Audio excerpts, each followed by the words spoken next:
Well, praise the Most High today, family. Praise the Most High Yahuah today. The Most High Elohim. Yahuah Sabaoth, the captain of heavenly and earthly armies. My Elohim, my friend, my dad. Hallelujah, my pop, my Abba, my Baba. Hallelujah. Family, this is such a gorgeous day here in the Carolinas. And we're so excited about it and so glad to see it. It's nice and chilly here in the Carolinas like it's supposed to be. No surprises. But it's gonna get up to up there into the 60s today, 66, which is a nice temperature for this time of the year. I do hope everyone else is well and that you're able, like myself, to get out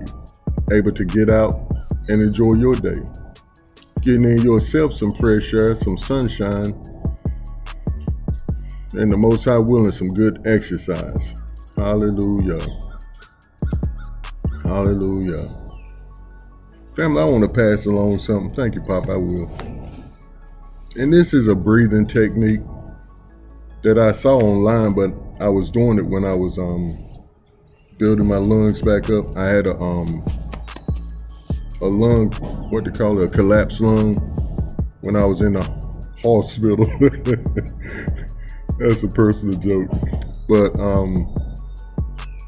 they say breathe in 4 seconds, hold it for 2, and blow out for 6, and do that 4 times.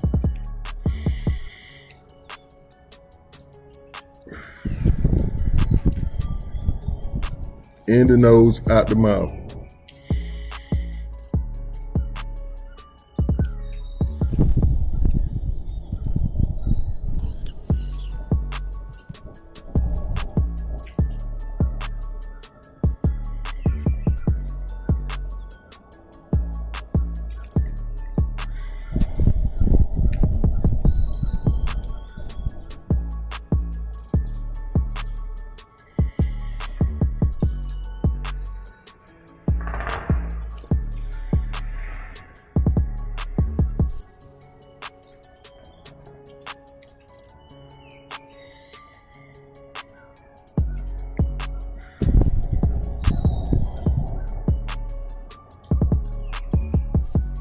And no, it's no yoga techniques or nothing like that. It's good for your heart, good for resetting your heart and your lungs for the day. Or it's good to do it when you're going to sleep at night. Hallelujah. We do have a grand idea we want to share today, family, and it's called, We Will Get Through This Because Yahuah is With Us. We will get through this because Yahuah is with us. And because he's with us, we'll get through it. No other way we can get through it without him. Let's read some script. We're going to look at Malachi 3 and 6, family.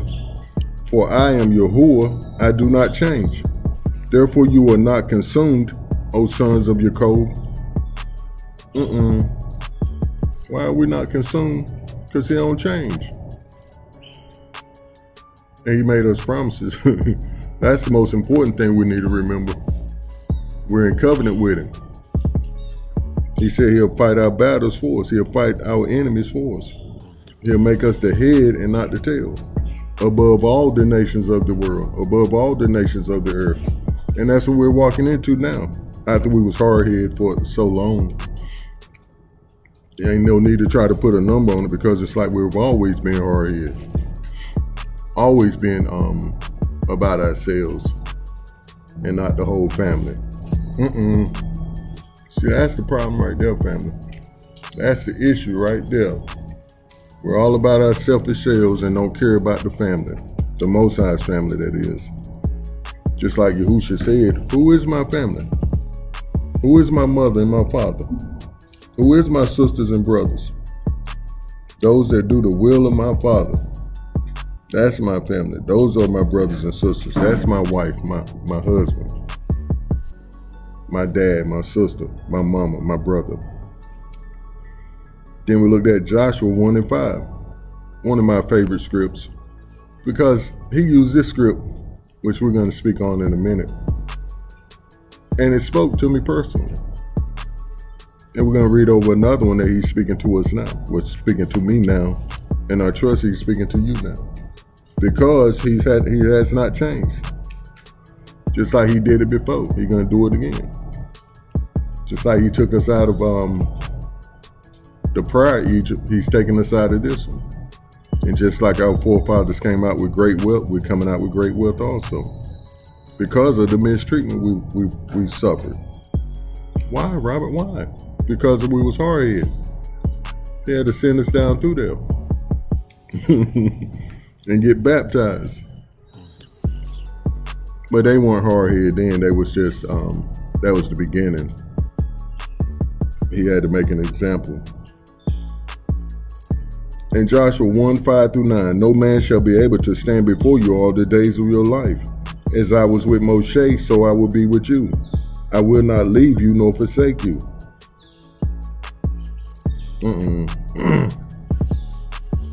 Didn't he say he don't change? Be strong and of good courage, for to this people you shall divide as an inheritance the land which I swore to their fathers to give them. Only be strong and very courageous, that you may observe to do according to all the law which Moshe my servant commanded you. Do not turn from it to the right hand or to the left, that you may prosper wherever you go.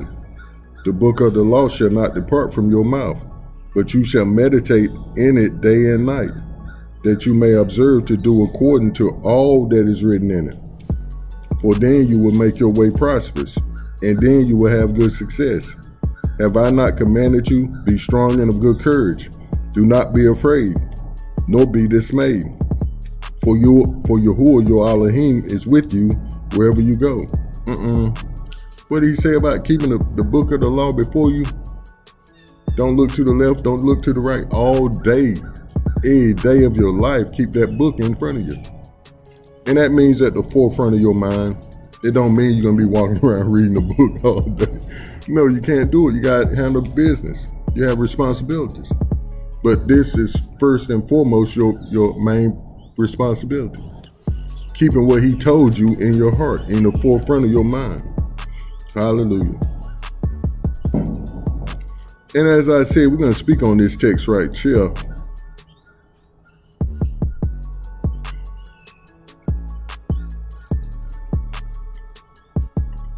No man will be able to stand before you all the days of your life. As I was with Moshe, so I will be with you. I will not leave you nor forsake you.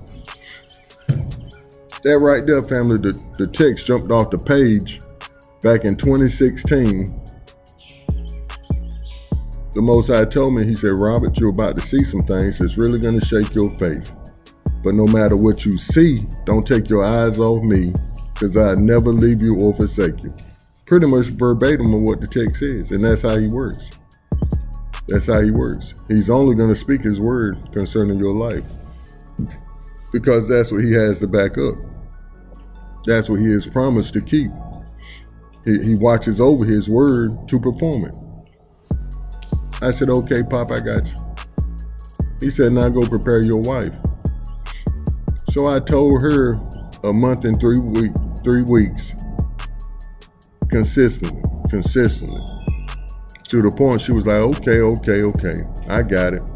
We're going to see some things that's really going to shake our faith. He'll never leave us or forsake us. Now what? Like, when is this thing going to happen? We ready. I'm ready. I said, okay, smarty butt. And it was within that week, family, I stroked out. I had a major stroke.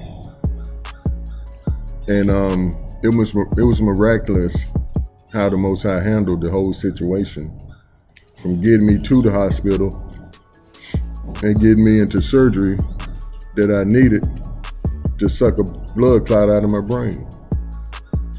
Because it was, they had to go in through my thigh, all the way through my body, through my heart, and to the back of my brain with this little scope. And they had to suck out the blood clot. They squirted it with a squirt gun on the end of this probe, looking at it with a camera, squirted it with a squirt gun and sucked it out with a little vacuum, all at the end of this probe. A new procedure. I was the guinea pig, one of them anyway. So shortly after that, I come out of surgery and they was like, Robert, your heartbeat is unnormal, not normal. And I believe they damaged my heart when they went through it with that probe. But they said we're gonna have to do a surgery to replace that flap, your left heart valve. I was like, oh boy.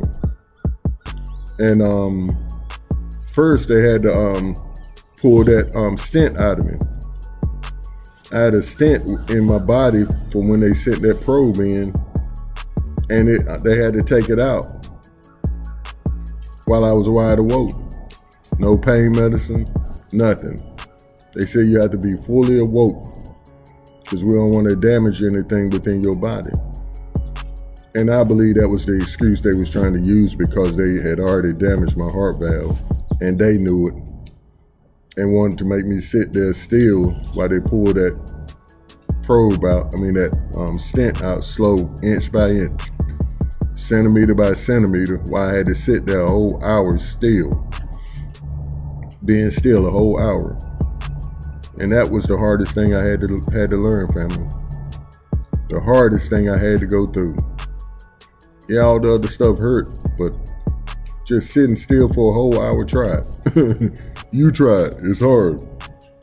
But they got it out, and I guess their plans weren't what they thought, but they still had to take care of my heart, so they went in and gave me an artificial heart valve, which we have shown that consistently here in the secret place, telling this testimony.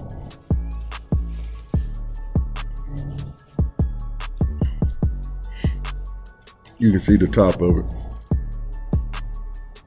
But shortly after that, family, they said, well, your heartbeat is still not normal. So they started probing around my body and found out that I had blood clots in my left leg. So they went in my left leg and started fishing out the blood clots inside and outside of my calf, my shin bone. And one of the surgeries took it was 8 hours and almost 45 minutes. Just off that one and final surgery, they had to go in to get it. And because of that, family, the blood flow restriction, because of the blood flow restriction to that left leg, that left foot, I had to have 3 toes amputated. And that took 2 surgeries. Because the first surgery, they didn't shave a bone down like they should have. I had to go back in to shave up the bone that they just cut down because it would have been protruding out from where the skin was supposed to flap over and heal. But the Most High had already pre-warned me to all this, family. And when I was in the hospital, they called me the miracle, the walking miracle. And when I got in there, I was like, I wouldn't change a thing. Every one of them asked me. They was asking me questions, and I would always include that. I wouldn't change a thing, not a thing. Why, Robert? Why? Because he told me something was about to happen, and he kept his word. See, this is what I was excited about. I didn't care about all the other stuff. Yeah, I cared, but at the same time, that was in the back of my mind. What was in the forefront of my mind was like he told Joshua, keep this word in front of your eyes. Don't look to the left or to the right. And see, that's what got me through that situation. And that's what's gotten me through every situation I've been through up until from that point. That's been my strongest testimony. Because of the promise he's made me, family. He said, I'll never leave you or forsake you. And family, the next hardest thing was my wife left me. And we got to share it. I've been not wanting to share this too tough because it's still been a sore spot in my heart. And she had told me after I had my toes amputated, she said, Robin, I'm not going to leave you. No, you don't never have to worry about that. I love you for who you are, the man you are, not because of your 3 toes. You're my man. You're my husband. I said, okay, baby, thank you. That made me feel a whole lot better. But then in 2024, when I finally got back to working, I was back to working before then, but I started my own business and was going out assembling furniture. And on one job that they said I had sepsis, a blood infection. And I believe it was from dealing with screws, dealing with some screws sent from China. And I had to take my gloves off because I couldn't grab them. And I cut my finger. And I believe that's how that sepsis got into my body. But nevertheless, the first thing that infection does is go to the artificial heart valve in my heart. And I had to have that replaced again back in 2024. But there's a pattern, family. He told me in 2016, I want you to give me 20 minutes a day, sharing your testimony. And this was shortly after I had to go to speech therapy, which I had to go to therapy to learn how to walk again and how to talk again. So my speech therapist told me, I want you to go home and practice, make a recording of yourself and practice the words, and basically go home and do a journal and come back and we'll watch it together and we'll study the words that you're having problems with and we'll work on those words. And that's how this ministry started, family, through a speech therapy exercise. And along that time, the Most High said, give me 20 minutes a day. Share your testimony. And whatever else I tell you to say. And from that time until this one, that's what I've been doing. And once I got back out there working my own company, I got too busy for the Most High. I started missing days. And I started doing my recordings on the fly. And he said, nope, that's not going to happen. So that's why he allowed that to happen in 2024 when I got sepsis infection in my body, in my blood. And that was the second hardest thing I had to do, family, make that decision to go through with that neck surgery. It was like, you gotta do it, Robert. You don't have no choice. That infection is sitting right on top of that heart valve and it's gonna spread into your whole body. Well, it's gonna damage your heart. And I say, what we gotta do, we gotta do. Just like when I had to have the toes amputated, that was like the second hardest thing. And the neck surgery was the third hardest thing. So I cried like a baby when they told me I had to have my toes amputated. I went home and laid in my wife's lap and just cried and cried and cried for about 30 minutes. Then all of a sudden I sat straight up, took a deep breath and just said, it is what it is. I made a joke. I said, I said I have a limp, but it's gonna look like a pimp. You know how you pimp? Something I said was crazy and we both laughed. And I was done. But when I went to the hospital with that infection, I was crushed. I was crushed because I thought I was doing the right thing. You know, I had to provide for my house, I thought. I had to get out here and work, I thought. I had to do what the Most High called me to do. That's the whole point. Not provide for myself, but do what he told me to do. That's the bottom line. And I had gotten out of it. And that's why he allowed the stroke in the first place. He had told me some things and I didn't follow through with it. But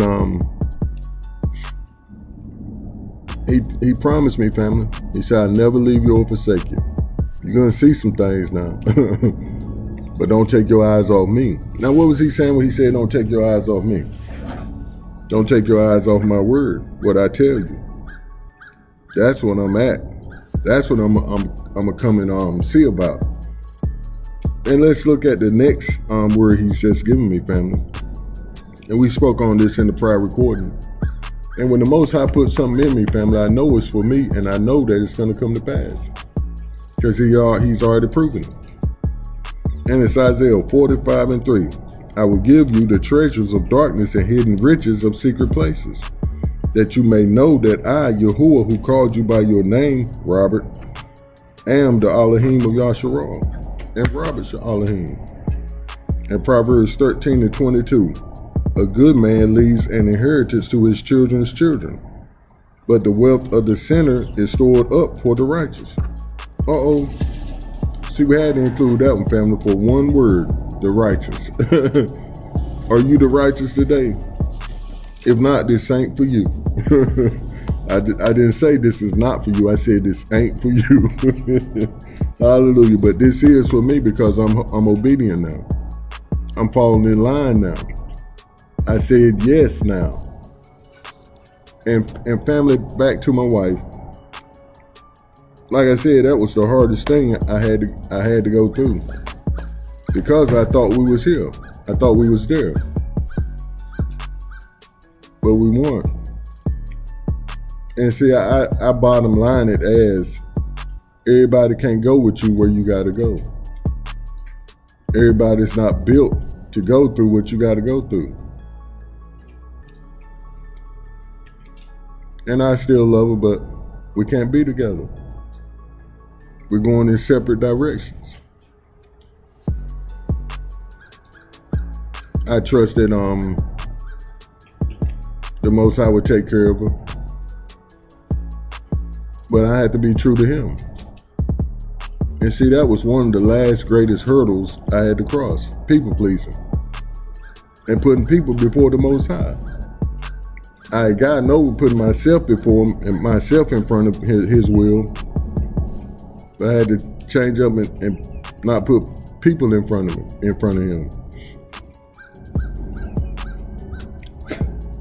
But now that he sees that I'm gonna be obedient, I have had enough baptizing and going down through there. He's like, okay, now I can trust you with more. He's gonna give me all the tools I need to do what we need to do. And we're going forth. Snatching them out of the fire. See, that's the whole goal, family. Family. Hallelujah. The Most High is real, family. He said, because he never changes, we're not consumed. Yeah, these folks try to take us out. They try to throw us away like trash after they finish using us, and get some other foreigners over here to do the work now, because we built the nation. Now they're saying throw them Negroes away. I ain't gonna say niggas today. Throw them away. We don't need them no more. But no, we're the sons of your code.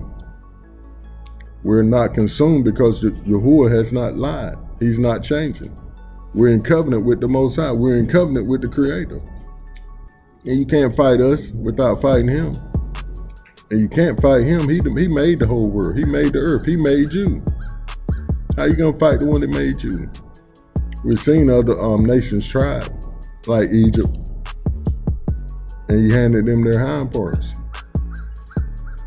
We see what he did in Jericho, tore down all their walls, all their defenses. And that's what he's doing in this nation and all the nations that's in cahoots with these folks that spread us throughout the entire earth. He tore down their defenses, and he's torn down their financial status, their power, their defense, and their money. He tore that down. He said, give me that. Now what you gonna do? Family, what about you today? Are you righteous? Are you in the righteous will of the Most High? His way of doing things, his way of seeing things for you, the reason why he made you. If not, you better get some get right in your life before it's too late. And come on this side over here where we living the real life, the true life. I'm not the man I used to be, family. That's all I can say. I can't break down every horrible thing I've done, but I'm not him no more. All I can do is keep showing up and doing righteous things, righteous feats, righteous acts. We love you so much, family. Do stay up and keep pushing forward in the right direction. Shalom. Hallelujah.